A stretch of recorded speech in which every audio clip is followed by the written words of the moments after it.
welcome everybody. I'm Tilo. I'm a professor here at the University of Calgary in the Faculty of Veterinary Medicine and the Faculty of Kinesiology. So I have a joint appointment there. And our research that we're doing here, our team here, is looking into movement of horses and also at tracking, measuring the track properties here of the surface that is being used for chuckwagon racing. If we go over there, I've brought a few tools, but we can also do this without this. So essentially, what we're trying to do is we're trying to predict injuries in horses. So there is evidence that we can do this in flat race horses, but chuckwagon horses are slightly different to flat race horses. There's a few challenges there that we need to navigate. So in flat race horses, what has been done is measuring stride parameters with little GPS devices, and I always have one in my pocket, so it's just a standard GPS unit. It measures 25 times per second. That's on a horse? That goes on the horse, that goes on the, in this case, on the back pad of the harness. Do you measure gait? Yes. Changes in gait?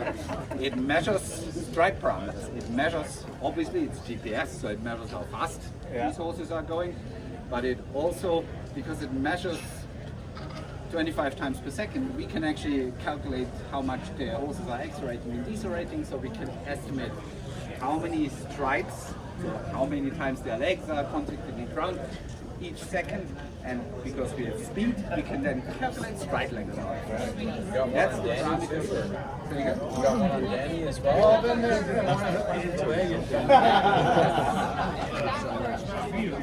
So, but essentially, what has been shown in flat race horses is that horses that are getting injured sometime in the future, they already slow down a little bit and take shorter strides up to 6 races before the injury actually shows.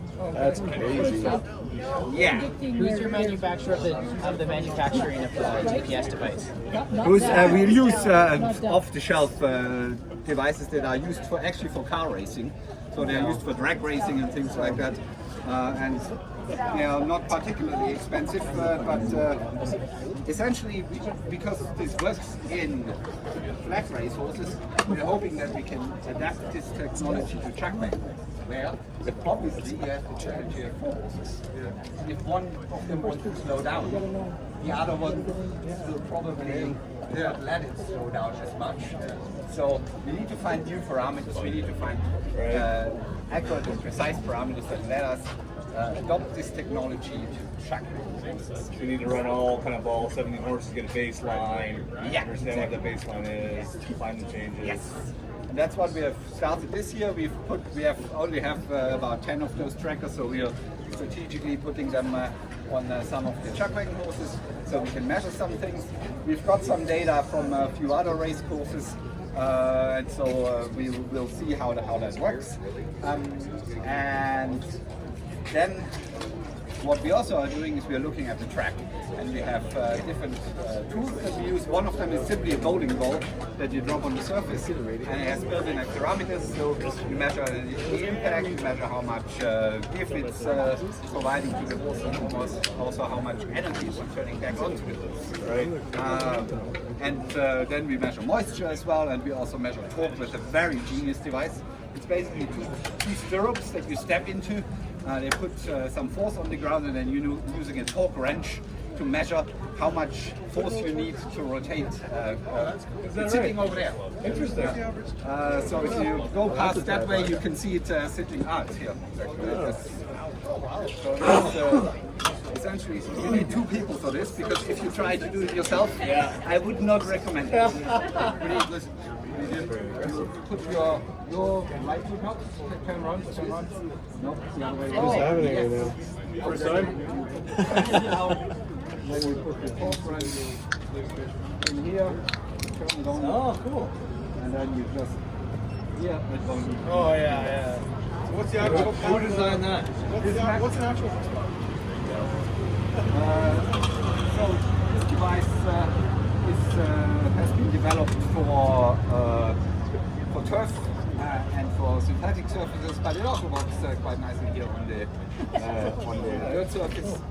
And particularly, again, it's a chuckwagon issue, or not a chuckwagon issue, it's a chuckwagon racing issue because you're using the track and the rodeo infield. And the rodeo infield is very different to the track. So we are interested in finding out what are the optimal parameters that are being used in the infield and on the track. So that track looks like they rototilled it or like it's pretty deep, almost like a couple inches, right? What is it actually?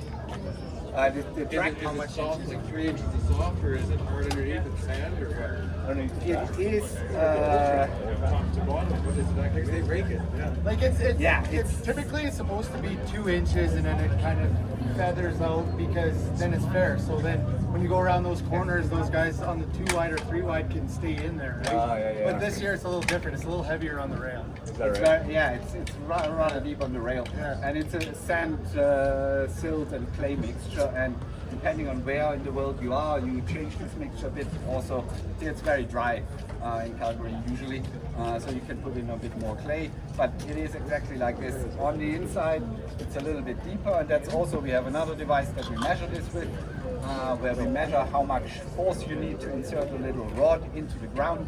And it also measures the moisture, because with moisture you can modulate how the surface is. How many? One more question. How many horses have you kind of gotten samples from so far? How many? Here in the chuckwagons, Is this your first point of data, or do you have many, or how many have you been from the doing? GPSs we have only 10 horses, which we measure multiple times. Or actually we don't measure the same horses, we measure the same position in the wagons. Right. So the horses obviously rotate through. And how big is your sample size going to be? Okay, so ultimately we want to do as many as possible, but we have the advantage that we are already monitoring the 500 odd thoroughbreds that we have at Century Downs and Century Mile, and so we can compare, we can draw from this and compare the chuckwagon data. Does the service impact injury rates? Does the surface parameters that they do? Yeah,